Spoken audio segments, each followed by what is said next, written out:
What if every girl grew up knowing that she has the power, the right, and the opportunity to lead in whatever way she chooses? Hello, everyone, and welcome to another episode of the Today's the Day Changemakers podcast. I'm your host, Jody Grunwald. This week, I'm joined by the incredible Sarah Jekyll, founder and executive director of DemocraShe, a nonpartisan national nonprofit that empowers historically underserved female-identifying high school students to step confidently into leadership roles. Through a powerful blend of civic education, social work, and brain science, Sarah and her incredible team are training the next generation of women leaders, voters, and change agents. In this episode, we talk about how young women can find their inner best friend and use that strength to take bold steps, even when it can be hard. We also dive into the incredible impact of peer-led training and the community that DemocraShe is building nationwide. Please note, this is only part one of a two-part series. Next week, we will speak to two of DemocraShe trained leaders who are still in high school and now helping train other girls on the DemocraShe model. You're going to be inspired by Sarah's passion, purpose, and the way she's helping young women realize that leadership isn't just a possibility, it's their right. I myself learned so much from Sarah and left this episode so inspired and grateful for the work she is doing. Please visit democrashe.org for more information. That is DemocraShe.org. Please take a moment to subscribe to the Today's the Day Changemakers YouTube channel and stream this podcast on all streaming platforms. Write a review or let me know personally if this episode or any of our episodes have inspired you in some way. At Jody@todayistheday.liveit.com. Have a great week, everyone.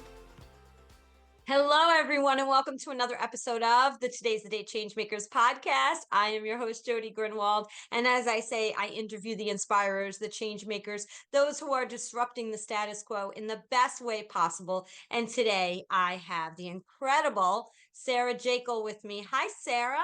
Hi, Jody. I am so happy to have you on here. The energy is already flowing. I hope those who are watching this via the YouTube channel can feel it as well. I am going to read, Sarah, just a little bit about your bio because I know once we get started talking, we're not going to be able to go back to that bio because of the great energy that we're going to have in this conversation. So let's start with Sarah is the founder and executive director of DemocraShe, a nonpartisan national nonprofit empowering historically underserved female identifying high school students. DemocraShe trains teen girls with the right social work and public policy skills to both step immediately into concrete roles in civic leadership and also launch critical early pipelines of women leaders, voters, civically engaged citizens, and future elected officials. And we truly do know how important that is. Sarah's unique inclusion of brain science in young women's civic leadership training helps young women overcome the barriers on a woman's leadership journey and successfully step into leadership in any area that interests them while knowing running from office is their birthright. Running for office is their birthright. I want to say that again. With her vision, DemocraShe fosters the next generation of leaders who will shape a more inclusive and just society. Previously, Sarah served as the Get Out the Vote Director for the California National Organization for Women, and as the National Outreach Director for Field Team 6, leading efforts for mobilizing women and innovative voter registration. Empowering women to hold political office has been an interest since Sarah's first interned at the Women's Council of Democratic Senatorial Campaign Committee in college. Sarah could go on and on. There's so much here. Just the power of when I'm reading it and I'm listening to it at the same time, right? As I love to do. That's why I don't read it very much beforehand. And I feel the power in it and your excitement in the writing of what you did in your bio. So let's talk about this. Where did this deep-seated feeling of really wanting to take hold of helping young women put themselves out there, where did that stem from? I have to start there because there's so much power in what I just read. You so much, Jody, not only for the question, but this whole podcast and the work that you do. It's a windy journey, right? So I started out in direct service with our unhoused community. I was working with people who are experiencing homelessness, who are coping with mental illness. And it made me so angry that I went and got a master's of public policy because I wanted to fight for that community. And then I missed the people I worked with. So I went back and got a master's in social work. And I was a military social worker. USC uniquely had this program, and military social work at the time were the only people looking at trauma and how its impact on the brain prevents us from reaching our full capacity. And I was originally interested in that, specifically around our homeless community, because I didn't think we were really taking into consideration the impact of trauma. 2016 happened. I decided to become a social worker for the country because I saw very much that these issues I cared about were being reflected in our elected office. And so I launched into that. And as I worked with young women on my teams for, doing voter registration and tried to recruit women candidates and saw their experience, I very much took a step back, Jody, because what I was looking at reminded me of the work I had done as a military social worker. So, especially with trauma and the brain, right? One of the things our brain is looking at every day in every interaction is like, should I be afraid of this or is this safe? It's like our most basic situation. And the brain wants to keep you alive. It does not care about if you're happy, it just wants to keep you alive. So it wants you to stay in your what it describes as your comfort zone, right? Where it decides you're safe and it's understood. It's not new, it's not upsetting, it's safe. And comfort zones for women were so very different than comfort zones for men because largely of the impact of perfectionism, of socialization of women to be safe, to be small, to be quiet. And so our brains naturally cue us that something is slightly off when we're stepping out of those comfort zones. And that's where you see things like imposter syndrome, Mhm. hesitation, right? And so I was seeing that so much in the women I was working with, these dynamic, amazing, exceptional women who had just the same qualifications as the men, if not more experience. But when asked to run for office, were like, it's not my time. It's not my turn. Someone else could do it better. And Mhm. men, bless them, they're not doing anything wrong. We're like, yes, I was thinking governor. And I was looking at this and I'm like, why? Where is this dissonance? And thinking about, wait a minute, this is kind of what I've studied with the brain. This is what I've studied with how our brain looks at the world and evolves. And I've actually trained up in skills to reorient us to safety. And this starts getting very like scientific, right? With the brain and science. I could talk about the amygdala, but really what it comes down to is we blame ourselves as women for not being strong enough. We're not good enough feminists. Why do we hesitate? When really, it's just the way the brain has evolved to try to keep us safe. This is evolutionary from our cave women ancestors, right? When this was adaptive. And we have the same brains. So if we know that, and we can identify it, we can use the decades of research, evidence based research to help brains overcome these different types of identifying fear and safety, put them into how we train our women civic leaders, and set them up when they get offered the chance to run white to say, yes, I was thinking governor. Oh my gosh. Wow. And I know you didn't rehearse that because and that was so powerful. I'm just still sitting here thinking, you need a bigger stage. I'm offering you a Jody, podcast, but you need a bigger stage. That's honey, I amazing. have to warn you, I work with high school girls, so I make hearts on my screen all the time because this is how we communicate. So I'm going to make a heart at you on my Zoom screen to say thank you and I love you. Well, that leads me right into it. So why don't we talk a little bit about that? When I first met you and we were talking, and I feel like we hit it off from the moment we got on screen, you started to do the putting your hands on your heart and the hearts in the screen. And I'm thinking to myself, I do that too sometimes. I put my hand on my heart when somebody says something that touches me, right? And I could feel it. I feel it in here. But sometimes I feel self-conscious about doing it because I'm like, especially going back to what you're saying, if you're filled in a room with men who are like very strong, they're not doing that, right? So it's kind of like this boundary that you feel like you have to be that imposter. All the words you said, all the keywords you just said. But I know that when you do that and when I do that, it means that we've been touched by something, right? Something's heart centered. So tell me a little bit about why you do that, what you teach about that, and just share how this really actually helps people come together by even these hand gestures. Great question, my dear.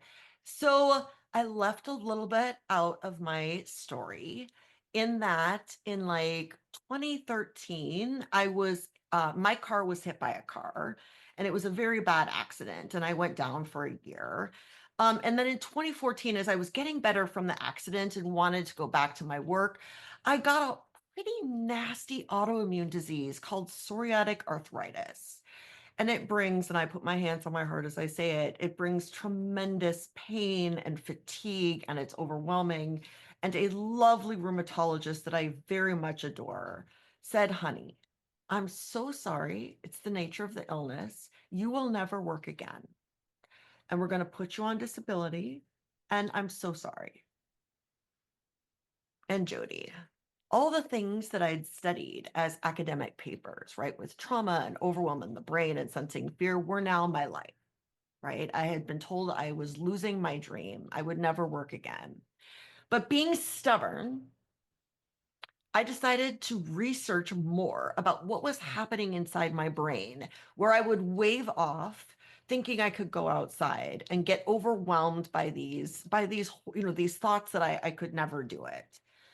And so one of the things I researched was an incredible woman named Dr. Kristen Neff, who's done an unbelievable amount of pioneering research on the power of self-compassion to not only regulate and achieve your big goals, but also promote compassion for others.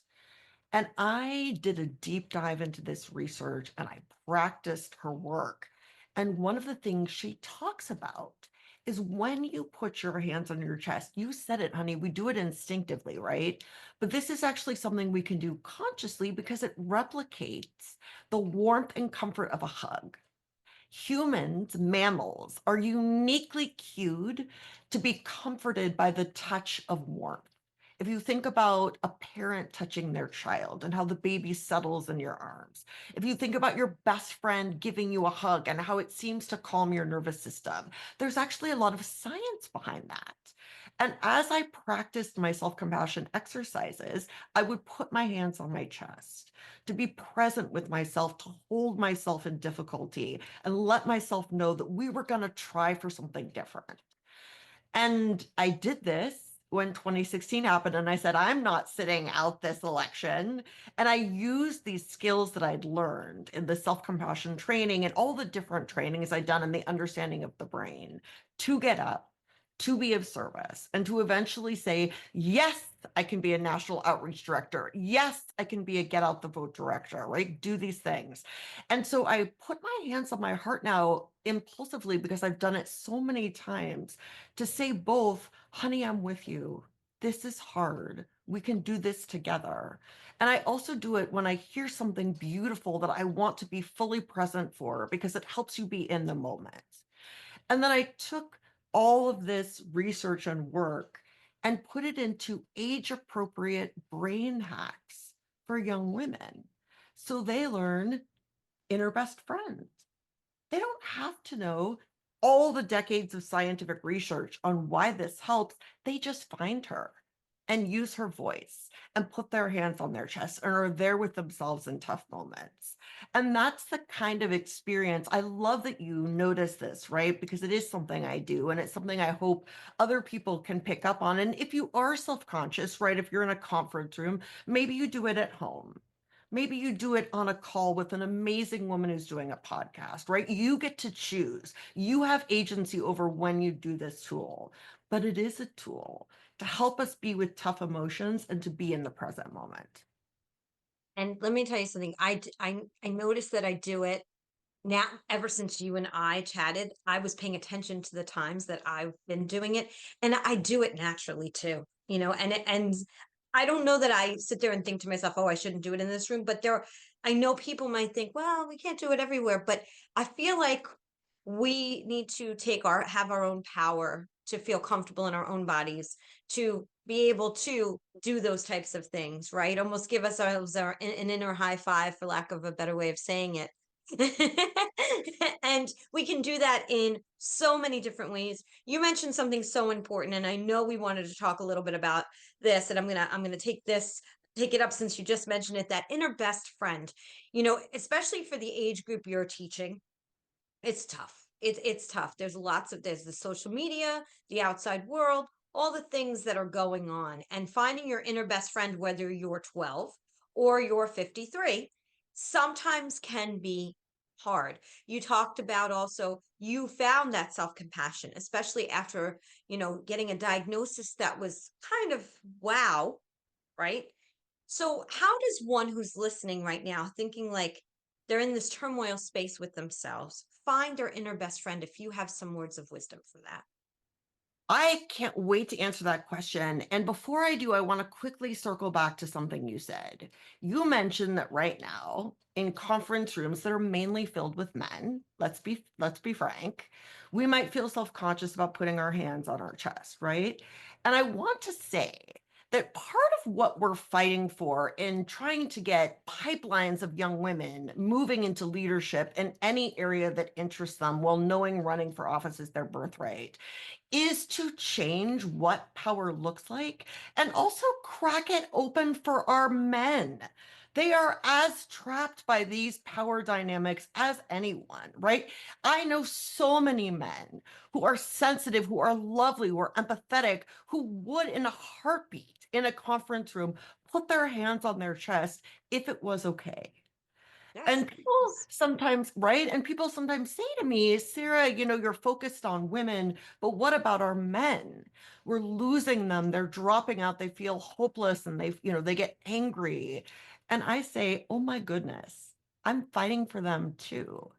Because if we fill the rooms with women and we fill the rooms with the way women have traditionally shown up, we open that possibility up for our amazing men. We are all of it, right? Every gender is all of it. They are powerful and passionate and compassionate and strategic. We all are. And we shouldn't cut that off for any part. We shouldn't cut the strategy power off for women, and we shouldn't cut the compassion, empathy off for men. So my very big hope is by filling these rooms with women who are brave enough to show up as their compassionate selves and actually understand that compassion is strategic. Compassion is not just lovely. Compassion actually is more likely to help you reach your goal than that critical inner bullying voice that we are very familiar with, right? So these are actually things that research has shown helps us be effective leaders, helps us be strategic leaders, and helps us learn to be compassionate for others as we are our beautiful, compassionate, strategic selves. So, which is all to say, right? Like, No, that no, I'm so glad you did say that, because there are a lot of men, several of which I know. One of my incredible mentors, who's a big part of Changemakers, he is that. He is an example of everything you just said. And so there are so many people. My dad was an example of exactly what you just said. And thank you. And I feel like that if there's this thing, stigma, that's the word I was looking for. There's a stigma about showcasing feelings. There's no feelings in business, right? There's no emotion in business. That is such a misnomer, and we could spend hours on that. But the truth is we're not machines. We're human beings, and we can't just shut down just because it's not a good idea to bring it in the workplace. We have to be able to help the human grow in all aspects of their life. And I feel like what you said was so spot on about the more we fill the rooms with those who have it, and not to say not every woman is the type, right? I mean, there are very strong women who may never do that at the same time too, but it may be about the stigma that they've had in their life.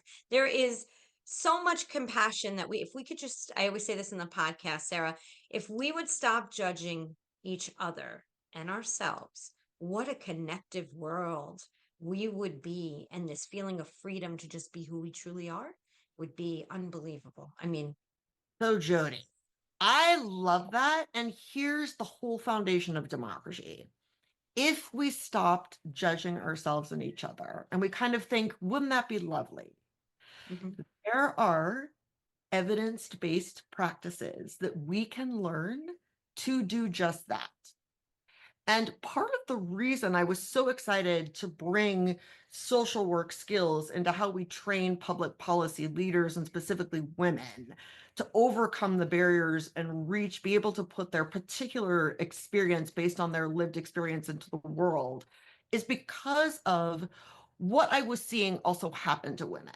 So there are two sides of the barriers women face. One side is the imposed imposter syndrome, right? The sense that if we go out of our comfort zone, it's unsafe, so we tend to stick inside. The other is the very real pushback that women get when they do dare to step out of their comfort zones. And I was speaking specifically about when we did get a woman to run for office and she did nothing other than want to serve her country. The amount of anger and vitriol and hatred that she would receive, this lovely human, was cataclysmic, right? And we've all seen it. And, in 2020 on Facebook, Republican women received twice as much harassment as Republican men. And Democratic women received 10 times as much harassment. And there's two things about this statistic. One is the word harassment is a nice way of saying rape threats, right? Like horrifying things that were coming across their social media. And the other is if we interrogate for a second into Democratic women, Democrats tend to put forward a much more diverse slate of candidates. So what we're really seeing is women across any intersectional identity getting much, much more pushback. And as I was looking at this, I was like, we need to name some of this as trauma. Some of what is being experienced by women stepping into government is trauma. And trauma is a whole spectrum, right? It's everything from slight hits to the nervous system to full-blown PTSD. But on that spectrum, you see women saying this isn't worth it. I had women who were elected officials coming to speak to DemocraShe, and when asked about their experience, they would say it's not worth it to the girls. Oh, And when that woman would leave, I would come on and say, amazing women, this is why we're here.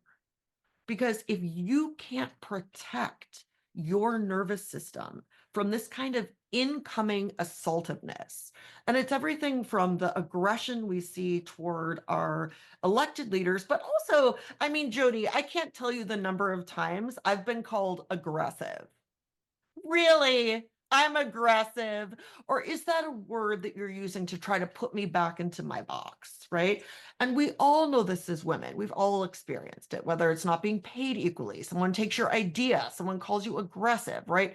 So part of what I wanted to train in these young women is the skills to protect your nervous system so that somebody comes at you and you can make a space. Viktor Frankl, who was an Auschwitz survivor and psychiatrist, had this amazing quote, Jody. And I tell the girls this each time they start a democracy workshop. And it's in between stimulus and response, there is a space. And that space is choice. And in that choice is freedom.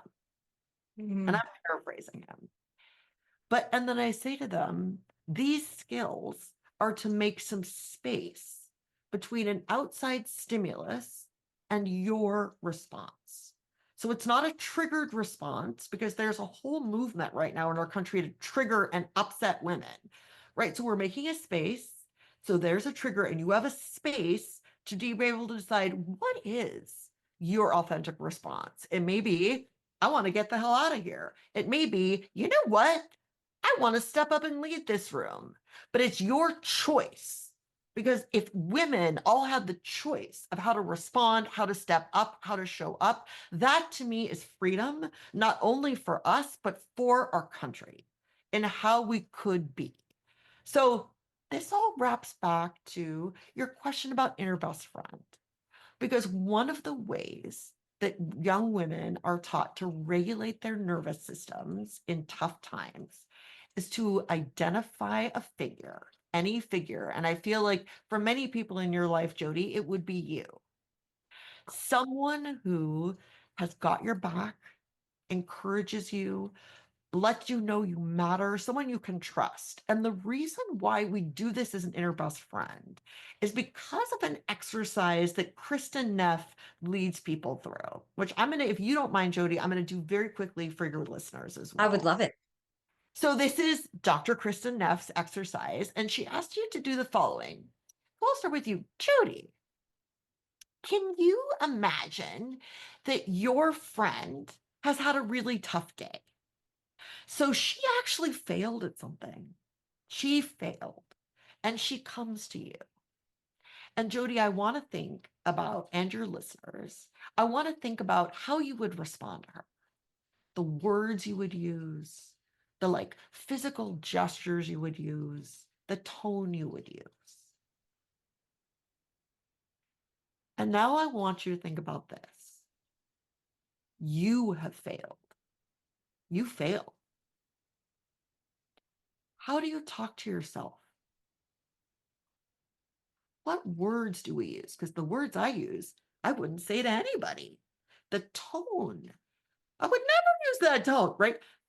What we find is that, and this again, it goes back to the way our brain evolved to think that it's adaptive, to like beat ourselves up because the brain thinks if it beats you up and beats you up, you won't do it again. It doesn't work. It doesn't work. But again, this is a cave woman part of the brain, right? She didn't evolve, right? So she doesn't realize it doesn't work. So a way to hack it, because we do identify how we talk to our friends, right? Is having that friend inside you who talks to you, because it's very difficult to change the way you talk to yourself, right? You're going against like evolutionary history, but we can access how friends talk to each other. So the girls identify, who is that for you? Is it your mom? Is it your grandma? Is it your actual best friend in real life? And what the science shows is it doesn't have to be somebody you know. It's just as effective if it's an Instagram influencer that you love and check out every day, right? Brene Brown might be many people's, right? Like Mel Robbins, Glennon Doyle could be many people's inner best friends, right? It can be a light, it can be a religious figure, and it can be a pet. Puppy dogs, kitty cats make exceptional inner best friends. And once you've really found her, do you have one, Jody? Do you have somebody that could be an inner best friend? Absolutely. I definitely do. Okay. Definitely do. Do I you have want to several share? actually. Do you want to share them or do you want to keep them to yourselves? An inner best friend. No, I can share. You want me to share a name or you want sure. So an inner best friend, because I have a few that I would say, but I think my first person that came to my mind was my friend Sandy or So my see, friend Neela. Sandy or Neela. I know them 30 years and 20 years. So I love it. So Sandy and Mila. So what we would do is practice over and over. In DemocraShe, we want you to be able to have these skills to take the action you want. So for example, all the girls are learning public policy skills and civic action skills while they're learning these skills. So for example, one of the things we do is call a representative and leave a comment. And this generation is like, you're making me pick up the phone, right? my But gosh. it's a big deal to think you matter enough. So one of the things we do is all the girls are on the Zoom because we're a national program. So we're online, we're on Zoom. Girls are in these workshops, meeting girls around the country. So we say, okay, we're going to pick up the phone and call a representative. Can you put a heart on your screen if you're nervous? And all these little hearts, right, blossom over the screen. So we're like, right? There's no shame in it. It's universal. We, of course, are nervous when we're stepping out of our comfort zone. That's exactly what the brain does, right? No shame. And we know what to do. So the first thing the girls do is ground on Mother Earth, the first feminist, who's under all of our feet no matter where we go. When they go to college, she'll be there. When you go to your job, she'll be there. Mother Earth grounds you. And that's a particular skill called grounding. And then we say, can we check in with inner critical voice? So you're imagining calling a representative. What does the brain say about that? What does inner critical voice say? And we name her a funny name. Boobles, Bubbles, Trixie, right? The science shows if you give her a funny name, it a little bit gives you some space from her. And the chat fills up with, my voice doesn't matter. I'll mess it up. I won't say it right. And we say, see, we all have her and we know what to do. Who's your inner best friend? And the inner best friends fill up the chat. What would your inner best friend say about your right to call this representative? And Mhm. Jody, the chat fills up with like, you got this, you're amazing, your voice matters, you matter, right? Like, even if you do it, the things we say in democracy is you can't do it wrong because no Right. matter what you learn, right? So you can't do it wrong, and your best friend says, and then, and only then, do we pick up the phone. And the girls call and they come up with their issue. They come up with what they're passionate about. They identify the representative. We all on the Zoom in the breakout rooms mute the Zoom, call our representatives, hang up, and then we come back. Mm. And we ask what inner best friend would say about what you just did. And the fact that many representatives count each call as hundreds of people because so few people call. So you stood up for all these people who might not be able to call, right? Because they don't have the time, they don't trust their voice. And what would inner best friends say about that? So every time we come to something in democracy, you're going to give a speech, a campaign speech. We go into Democracy Congress and you change your name to Congresswoman and sponsor bills. Before we do that, we identify the thoughts where we might wave off, right? That tell us to stay small, that tell us to hold back. We identify the thoughts, we notice and name them. And then we ground and we check in with what inner best friend would say. And we practice this over and over because we're wiring the brain with skills. And we'd say, Jody, every time you're going to come on a changemaker call and you realize you are amplifying the voices of all these people, I want you to check in with Sandy and Neha about what you're doing and what they would say to you every time before you get on one of these calls, right? As women, we remind ourselves with these inner best friends that we have worth, we have value, our voices matter, and it actually scientifically helps us get through the moment where we're going to wave off of our ambition, of our vision, of our dream, of our voice, right? An inner best friend also helps if somebody's coming at you, right? So you can notice a name, right? Because you flood. So you notice a name, right? That's toxic, that's anxiety, that's fear, all the things that come up. What would inner best friend say to you in this situation, right? And so, inner best friend says, I'm proud of you for being in this room. That was really hard. You're brave. You're amazing. That was unfair.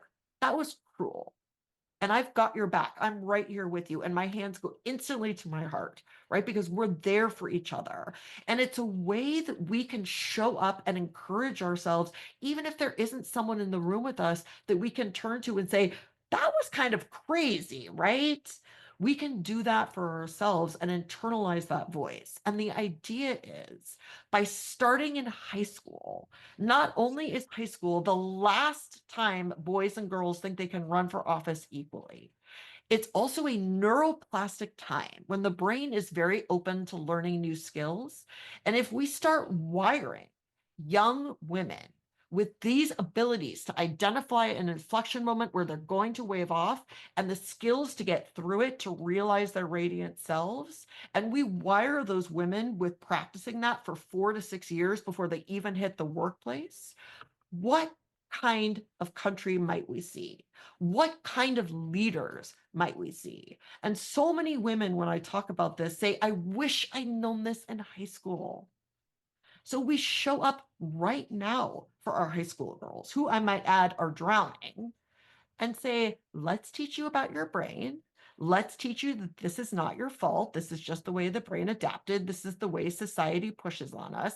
And here are some actual research practices to get through it successfully, because we cannot get to an equitable world unless we have the skills to get through an inequitable one. Incredible. Truly incredible. And your power and just your passion. Oh my gosh, I swear. If we lived in the same state, I'd be giving you a hug.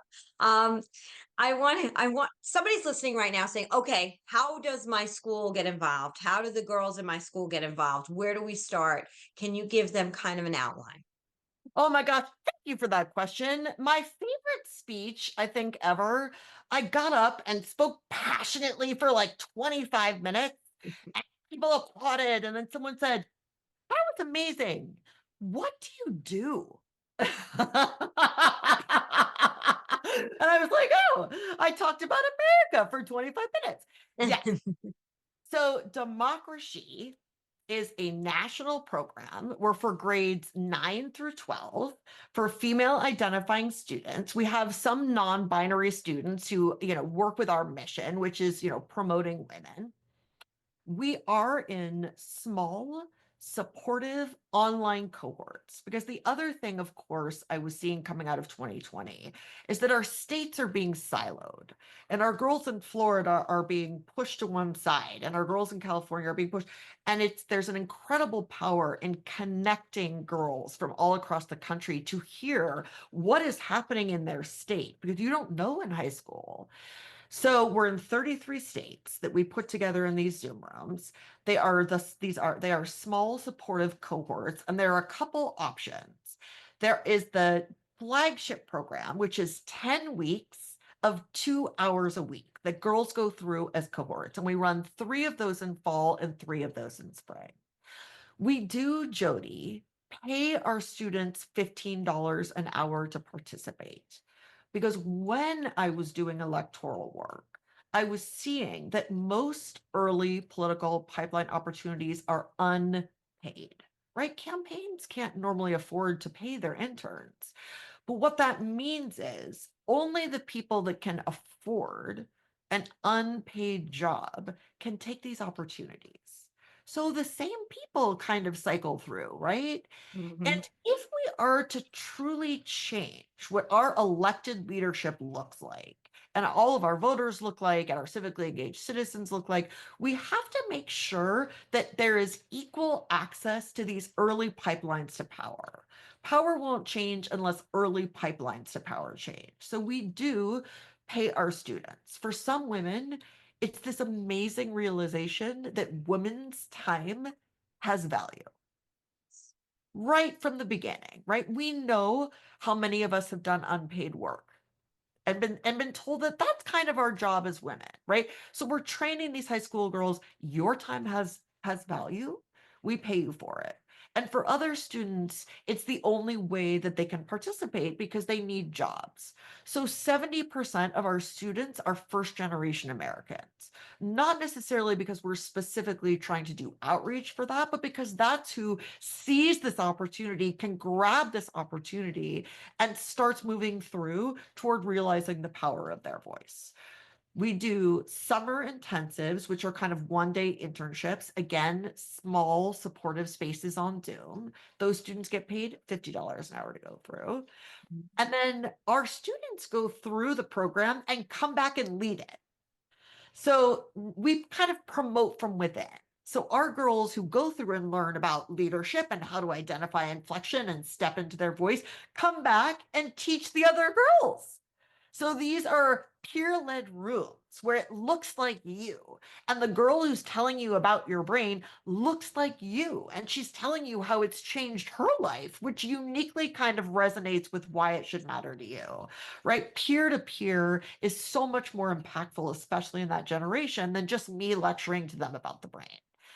So we have our leadership team members who run summer and run the cohorts. And then because I'm so passionate about every girl having access to these skills, in 2023, we created a fixed asset of an online curriculum. So it lives in perpetuity and it is dynamic high school girls that look like you, leading you through short, fun, interactive videos that walk you through this curriculum. And it is completely free and it's available to all 8 million high school girls right at this moment. So those are kind of the immediate ways that you can engage the DemocraShe curriculum. So because we have so much demand for our program, I'll tell you, Jody, we do about $200 worth of outreach and get 3 times the amount of applications we can manage with that little outreach. Because a lot of our outreach is on Instagram, because that's where high school girls live and we reach everyone in the country. So, if you're listening to this and if this resonates with you, I have a couple ways to immediately get involved. One is let an amazing teen girl know you see her, you think she should be a leader, and you think maybe she should apply to Democracy or check out our online curriculum. And our website is democracy.org. The word democracy, but with a she, org, and we have a tab called apply, which has all these opportunities. You can immediately access the online curriculum, you can apply to the flagship cohort or the summer cohort. And the other thing that I would offer to your viewers is consider coming on board as a monthly supporter, right? Because we are a nonprofit, we're a national, nonpartisan nonprofit. These are all completely tax deductible. But it is the monthly donations that let us build a budget and kind of run. And the way I think about it is we're not in an either or, where it's either invest in the future and make sure we've got these pipelines or immediately engage in electoral politics. It is an and. And actually, shifting but to and is one of the resiliency skills we learn in democracy. So it's absolutely fight every election cycle. It's more important now than ever. And consider coming on board as like a $5 a month monthly donor toward this pipeline of women who are uniquely set up to overcome the barriers that we know they're going to face so that their unique lived experience in all the states around the country immediately starts in their local communities. Our graduates leave with a 3-year plan for how they're going to take their skills and implement them in their communities. So we've had girls launch reproductive rights conferences for high school girls. They run for social justice chair at their school. 3 of our girls in 2024 actually ran for local office, including Hafsa, who won a student board of education seat in Maryland and is the youngest elected official in Maryland. Right. So our girls are immediately starting clubs, stepping into leadership, and in their local communities, teaching other people these skills. Democracy students uniquely are set up to understand the skills, how the brain works, why these skills work, so they can turn around and teach it to others. In this ripple effect in Pennsylvania, in Florida, in Michigan, in Mississippi, right? As well as in like California, New York. So you're starting these ripples of young women who uniquely hold compassion for themselves, compassion for others, and are strategic in being able to achieve their goals. So it's not only future pipelines, right, of elected officials who say, yes, I was thinking governor. It's immediate access to local activists in these local communities who are stepping up for women's rights immediately in their schools and communities. And so I am so excited about these radiant democracy heroes, and I am so passionate, Jody, about them. And I am so grateful if anyone believes in them enough to come in kind of as this monthly donor or one-time donor. Um, and the last thing I would say is reach out to me. So may I say my email, Jody? Oh, absolutely. Please feel free. So, hi, lovely Changemaker listener. You're amazing for listening to this podcast. You care about changemakers. You care about the world being a better place. I see you and I adore you. I would love to meet you. My email is Sarah with an H, me, at democracy.org. Do you have ideas for me? Are there things that I should be thinking about? Are there people I should be meeting? Are there organizations I should know about and partner with? I keep saying this to the girls. Social justice is not on any one of our shoulders alone. We do it as a team. In democracy, we do it as sisters. We do it as a team. And your listeners are part of this team, right? I can't do this alone. I do this as a team. So, absolutely reach out to me. You've got ideas, you've got thoughts, you've got connections, anything. I love to hear it. We do this work as a team, and your listeners are a part of that team. I know somebody, many people, they will hear you, they will feel your passion. And they will, just listening to where the girls have already gone, right? This has not been going on that long. So 2016 is when this started. You started in It 2016. actually, I started in electoral work in 2016 and worked in elections up to the 2020 election. Got it. Okay. And then January 2021, I pulled together a team of high school girls around the country. We were in COVID.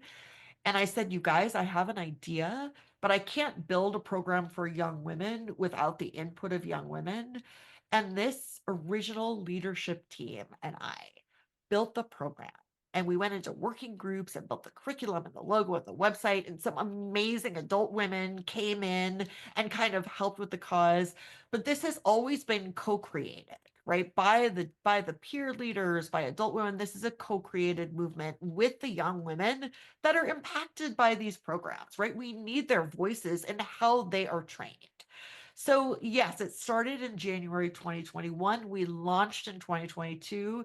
We've had such an amazing, I'm so grateful. We've been able to serve 690 students since then in 33 states, and the demand is always way more than we can handle.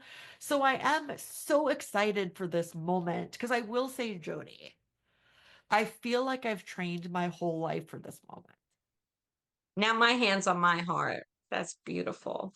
Women are uniquely under attack. And the skills, when I stepped out in 2021, it was like, hey, some like trauma skills might be important in how we create our civic leaders because of what I'm seeing already in 2016 and 2020 is amplified times a million.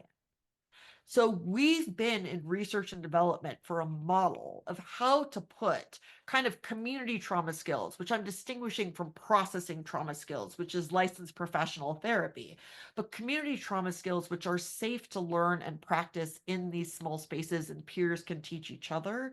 We've been in research and development for putting those skills in how we can engage our civic life. And now in 2025, we are ready to meet young women. I'm starting to train adult women, right? There's no end to how understanding brain science to meet overwhelming fear, despair, all of these things that we may find ourselves spiraling in. There is research for this. There are practices for this. So I want your listeners to know, right? There's a whole bunch of research in this. We just haven't typically put it in how we develop our women leaders and how we develop our civic life. So, yes, I'm like, here we go. And for the adult women, I'm like, it's Avengers Assemble. Yeah, well, exactly. And I think about that too, because I have a friend who became a councilwoman. She was never in any type of position politically, but was very passionate about her community and became a councilwoman. And I think a lot of women, at by a certain age, feel like, well, I can't run for anything because I don't have any past experience. And how do I get some more training for that? And I know your program is centered around the younger. younger group, but maybe eventually there could be a program as you're asking for ideas. I wonder what others would say. And can I shout out a couple programs for any woman on your podcast who's like, you know what? Hmm. I would just like to shout out Emerge. I would like to shout out Run for Something. I would like to shout out She Should Run. I would like to shout out Emily's List. There are incredible programs for adult women to take exactly that passion, that even just the idea, maybe, maybe, right? That's all you need. Maybe, and check into those programs. They are astonishing programs doing amazing jobs, like training adult women, and I cannot recommend them highly enough. That's awesome because I've had that maybe moment, which I'm the least likely. But I've had that maybe moment, and maybe again, it's because of exactly meeting people like yourself who, when you hear these kinds of things and you see the world today, you take a look at and say, you know what, I would love to be able to share my passion, my voice, my compassion, my empathy through, this avenue. I do want to ask you something too, which is, as you're talking about all of this, did you ever think you'd wind up when you started the organization with what you have now? And I want to add something else in there real quick, if you don't mind, is that you also mentioned, you had gotten this diagnosis where you're not going to work anymore, you're not going to do it. And look at, oh my gosh, the amazingness that you put together and the resiliency because you had that self best friend and you found your inner compassion. So I just needed to add that in for those who are listening, bringing this back. If you're coming in now and you kind of skipped ahead, just to know that, Sarah did get this diagnosis and said, you're not going to work. And then she starts an incredible organization that is impacting now. I wrote this down 690 young women to go after their potential dream of becoming an elected official. Jody, these skills are not esoteric for me or abstract for me. Every day I do face overwhelming fatigue. There is, unfortunately, and those of us with autoimmune diseases are very familiar. There is a tremendous amount of physical pain. I can't use my hands, right? Luckily, we have magical dictation. So I've built an entire program and I actually called Apple and asked to speak to their disability people and thank them because the only reason that I can be an executive director is because I dictate. I dictate emails, I dictate speeches, I dictate texts right on my on my phone. And I had a lovely conversation with an Apple engineer who'd gotten into the work because his mom had macular degeneration, right? And I think of these astonishing people who've worked so hard to let people access different things that are too hard. And every day, Jody, there's a moment almost every single day where my brain thinks, I don't know if I can do this, right? I'm exhausted and I'm in a lot of pain. And that is where, honey, the hands go on the heart, right? We never get mad at her. We never yell at her. We never bully her. We let her know that we absolutely hear her. This is so hard. And Barack Obama is my inner best friend and my puppy dog Branch. And I check in with Obama and the times that he must have felt like it was overwhelming, and the times he must have felt that it was just too hard. And he had that amazing phrase, yes, you can. Yes, you can. And I resonate with that. I hear him. I imagine him hugging me in a very platonic way. He's with Michelle, but I imagine him hugging me. Can you imagine getting a hug from Obama? I would probably actually faint in real life, but like I imagine him physically hugging me and saying, honey, yes, you can. We'll just take one more step today toward that. That's all we need to do. Just one more step today. And I get back up and I join a podcast and I get back up and I write some of the curriculum and I get back up and I respond to some of my emails. But I know these skills work because I live them, to be able to identify the moment where I want to wave off for whatever reason, right? For imposter syndrome, I have it too. right? For the physical pain, for all the reasons why we get where the brain says, just wave off. And how do we gently bring her back? Let her know we hear her and say, honey, yes, you can. Let's just take one more step toward this today. That's all we need to do. And then before you know it, you've served 690 girls. One yes you can at a time. And so I really am in a way, Jody, you think about suffering, and I heard this great trauma speaker. She said trauma isn't something you wish on your worst enemy. You wouldn't wish it on your worst enemy. And there are particular gifts that come from having to go through it.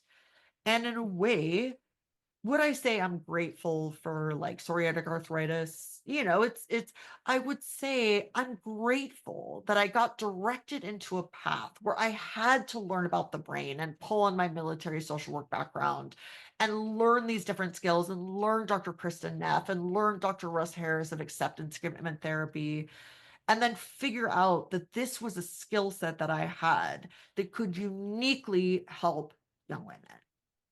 And I am very, very grateful for that. And so I am, I started back in the unhoused community. It's been a lengthy and windy journey. And I'm grateful for each piece of it that led me closer to a place where I see young women talking about, we were just on a call last night, Jody, talking about hearing the news and feeling so helpless. Hmm. And then she shared that she grounds with Mother Earth, who's got her back. And she checks in with her inner best friend, who reminds her that we never do this alone. We do this together. And she comes and joins our leadership call where she trains other girls because she believes that things could be different. And when I hear stories like that of how skills are able to help women deal with helplessness and hopelessness and get through to take just the next indicated action on their path, that's kind of everything. Is. And it's the small steps. That's the thing is everybody thinks that if I can't take the big steps, then why bother? But the truth is it's bite-sized pieces that get us to the end result. We don't have to do the everything in one day, and we don't have to take on the world in one day. And if we see it as too big, it can make us feel like we're paralyzed in one space and we're going nowhere. So that's why little steps at a time can bring us very nicely and easily, a little bit more easily, into our flow and get us to where we need to be. And you know what I would say to the change makers listening, Jody? So when I was working in electoral politics and I was working with activists, one of the things we felt very commonly was that you just could never do enough. The problems were so overwhelming. You could never do enough, right? And I would remind them, as I now remind the girls, but I would remind the activists that you're on a team of millions of people who care about this and are working on this. Because, yes, one of us cannot do the incredible work of changing systems that have been in place for so long and this overwhelming change. But knowing that we're on a team of millions of people, what is the one tiny piece that we move forward? And honestly, Jody, it can be being kind. Being kind these days is a radical political act. So maybe that's all we do today is smile at someone walking by and wave at them. Mhm. Maybe that's the tiny piece we move today as a part of a team. And then maybe that smile leads to a conversation. And then before you know it, you're showing up in a living room or at a food pantry or at a climate discussion, because it is, like you said beautifully, Jody, it's one piece at a time. And for me, it started with, honey, just get in the car and then you can get out if you need to. Just get in the car, just drive there, just register one voter. And in each of those moments, I authentically let myself realize that if I needed to get in the car and then get back out, I would. And it's just breaking it down because when we do get overwhelmed, right, it does paralyze us. So it is checking in with inner best friend, which I did every single time. Barack Obama, could I get in the car? checking in with inner best friend and taking just that one tiny step today, just one step at a time. I love that Barack Obama is your inner best friend. That's just beautiful. And That was puppy dog branch and puppy dog branch. and Puppy Dog Ranch. I love that. And I now will have a list most likely. It'll depend what my situation is, who my inner best friend is. I love this. I love the exercise of that. And it's something we can all do and think of. And it doesn't have to be a person you know, which I think was really helpful too, by the way, because not everybody can find that person right now. Everybody's in different situations. So I could talk to you for about 5 hours. We all know that. And because you just have such a beautiful spirit. So just a quick little speed round here. Favorite book? Ooh, oh my God, I just froze because I have so many. I would say The Body Keeps the Score by Bessel van der Kolk is a fascinating read for anyone who's wondered what the brain and trauma have to do with each other and the impact it has on the body. The Body Keeps the Score. Mentor. Elizabeth Warren. I don't actually know her. She's my mental mentor. I love that. Now, when we first spoke, we talked a little bit about the amygdala, right?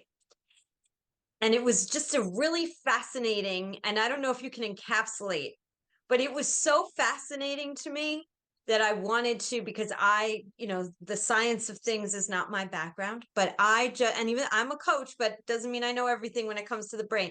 So I wanted to share your insight, and if you can encapsulate that beautiful piece that we shared about the amygdala. Oh, the amygdala is my Amygdala, I'm sorry. oh no, it's my passion. It's difficult to encapsulate because it's a complicated system, but I will quickly say the way the brain evolved, we have our prefrontal cortex, which we kind of think is everything. It's what we're conscious of, it's a rational thought. But what I say, if you want to be aware of the amygdala, I want you to imagine that you get a text and it says, it's from a friend, and it says, we need to talk. If you just felt your heartbeat started going a little faster, right? You got a pit in the stomach, your brain started turning over. You're now in what's called the limbic system. So this is the more ancient fear part of the brain, and it's faster and it's older than the prefrontal cortex. So, and the amygdala is kind of the center of navigating fear signals. So, what we're discovering with the amygdala is she doesn't necessarily respond to something like, just stop worrying. Just stop worrying. That never works, right? When you're like, that's not helpful, just stop worrying. So she has different languages. The limbic system is somatic, which means it responds to touch. So physical, hands on the chest, getting hugs, right? Even hugging yourself.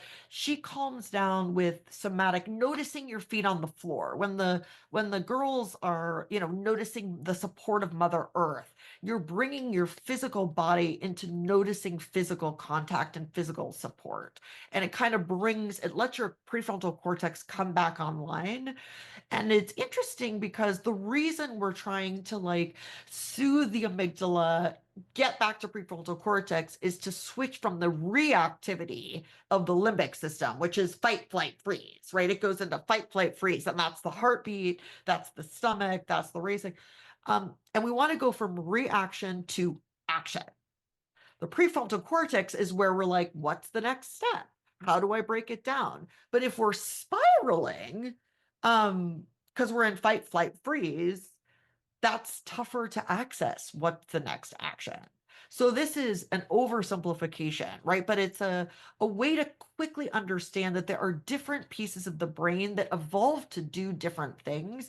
And because, again, the whole reason our brain evolved is to keep us alive, this older limbic fear system is faster than the prefrontal cortex, and it's really powerful, right? So if you are afraid of something and then you slowly learn to be not afraid, and it takes all this time, if you have one experience that's like the original experience, it swings back, right?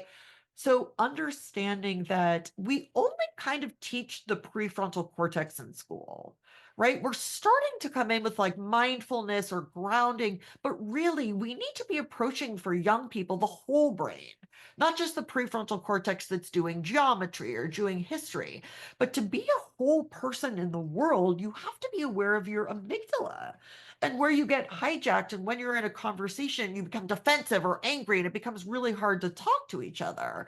So I feel like by getting to young people and helping them with the skills to notice when they're getting hijacked, bring prefrontal back online and take the next indicated action, you're not only helping women, young women overcome barriers, like, moments where they go off their leadership path, you're helping them to thrive because Mm. they have agency over how they respond. They can notice when they're getting nervous or scared and comfort themselves, right? They actually have the skills to move from reaction to action in every aspect of their lives, right? It's not just on a leadership path, although of course that's part of the public policy element of democracy. I say we're setting women up to lead in any space that interests them, knowing running for office is their birthright, but to be lovely moms and lovely friends and lovely leaders and people who are happy, happy, right? The brain wants to keep us alive. She doesn't care that we're happy. So we have to gently train her. We see her, she thinks she's helping, and gently redirect her to something where we thrive. And that's a skill set, right? Because it's not the brain's intuitive path, it's a skill set we have to learn. And this is why I wanted you to share it, because no matter what age you are, that we were not taught to really pay attention to our, frontal lobe, and just really understand how to turn ourselves from that fight or flight. And when we're in it, it's hard to realize it. How do you switch it? And you need to be conscious of it, right? That means you need to be present in the moment and understand what you're dealing with. And we're all dealing with so many challenges, in our lives, so much happiness too. But when those challenges arise, I wanted people to understand that they do have the power to switch over from the amygdala over to the prefrontal cortex. And that is so important for people to understand. And did I get that right? Did I get all those words right? You did, my dear. And if I may shout out Dr. Kristen Neff, Neff, and selfcompassion.org. It's one particular, it's not, there's so many ways into, going from reaction to action. I mean, there's mindfulness training, there's acceptance, there's so many, there's dialectical thinking, which is the power of and. However, self compassion work is a very powerful tool. And she has not only the research behind what she's doing, but practices. Because if you're listening to me and you're like, but I am not in a training program to help me with my amygdala.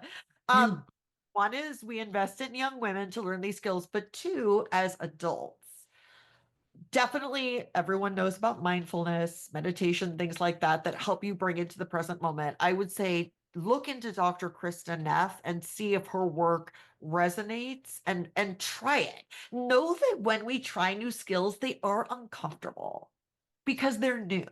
So don't necessarily be deterred if the first time you try an exercise or meditation or the first time you try self-compassion, it feels a little strange. That is your brain telling you it's new and it wants to stay in its comfort zone. And that's where you gently let it know you are just a curious scientist and you'd like to try something. And then know that with time, it does become your comfort zone. I will be very frank, Jody. The first time when I was on disability practicing these exercises with my phone, I would get so frustrated, I would throw my phone. I was like, this is terrible. I hate it. But I was also desperate, right? Yeah. And I knew enough to know that this was helpful. I knew the research that this was helpful. So it let me come back and keep trying until now. It's one of the greatest joys in my life to do her exercises or mindfulness exercises. It brings tremendous joy. But it's been it's years. And so you will throw your phone, and that's okay. Know that there's so much research that this helps you get from the amygdala to the prefrontal cortex, and allow yourself to just try little pieces. This is like everything else, it's a tiny step at a time. It's not doing a 30-minute exercise the first time out, it's maybe doing for 2 minutes. Or asking yourself to smell the soap in the soap in the shower, right? To be present with something and notice something beautiful. There are so many ways in, but know that at first it can feel uncomfortable, and there's so much research to let you know to try it.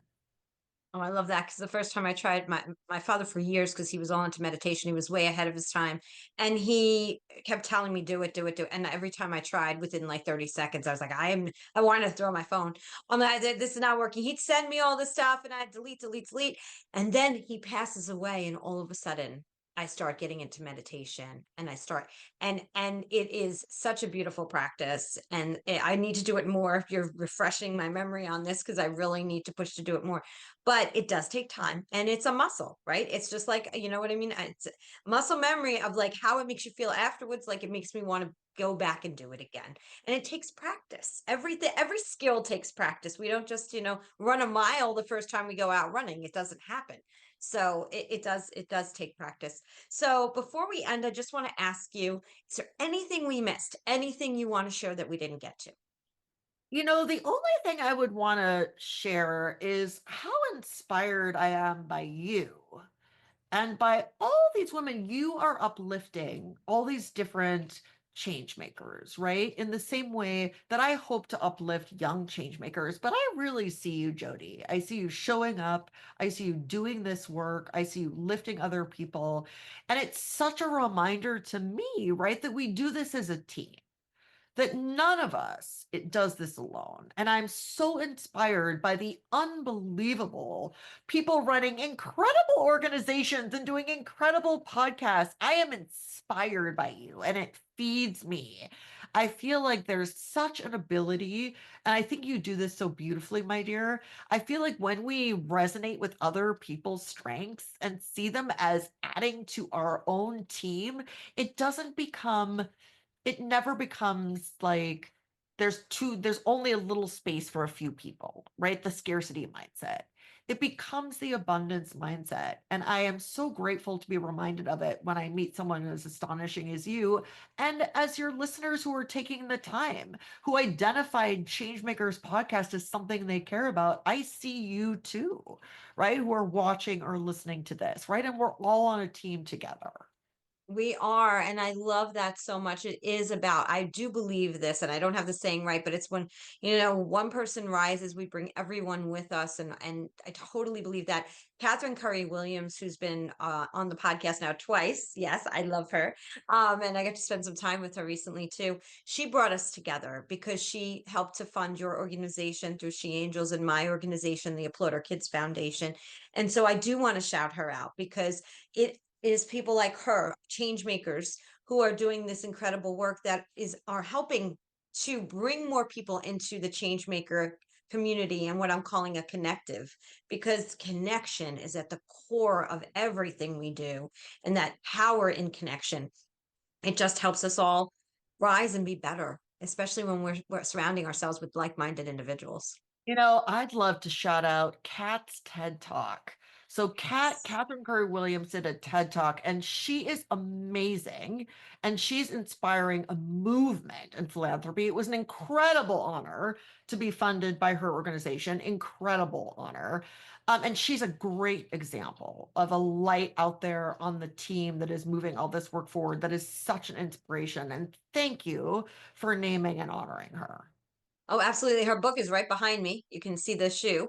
And for those who are watching via the YouTube channel, Philanthropy on a Shoestring, How to Make a Difference with $1.40 a Day.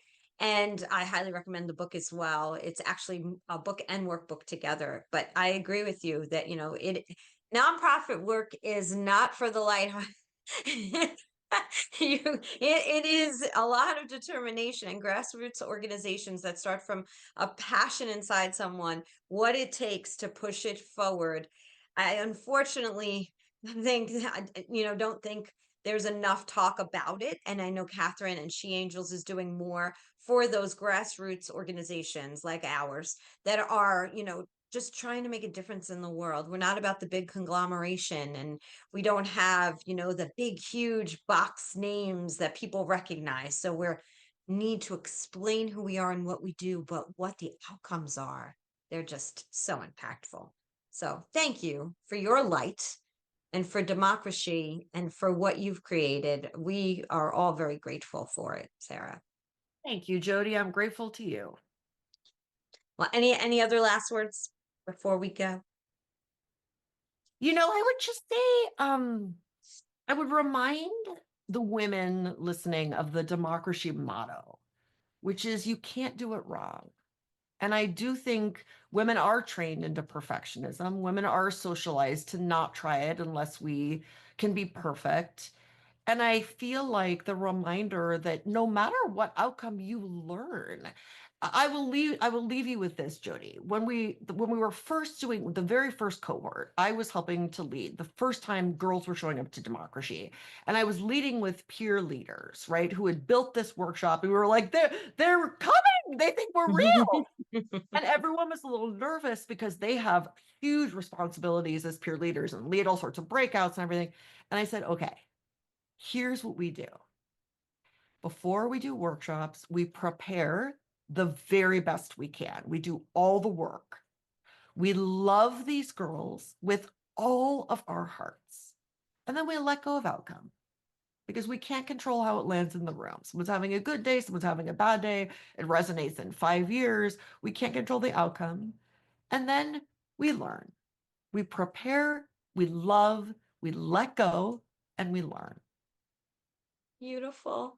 Sarah Jekyll, thank you so much for your heart, your light, and for sharing all that you did today. And we want you to come back and we want you to bring girls and have a really great cohesive conversation about how it's impacted them. I think it'd be great for the audience to hear that as well. So I hope you'll be willing to do that. I would love that. And thank you, Jody. This is such an honor. Oh, thank you so much. And I'm going to say what I say at the end of every single podcast. Today is the day. You cannot go back to yesterday, and you do not yet own tomorrow. So, what small or large step are you going to take today to get yourself closer to your goals? Thank you again, Sarah Jekyll. Have a great week, everyone. Thank you to Sarah Jekyll, founder and executive director of DemocraShe, for sharing her powerful story on this week's episode. To learn more about how your school or daughter can become involved in this national program, visit democrashe.org.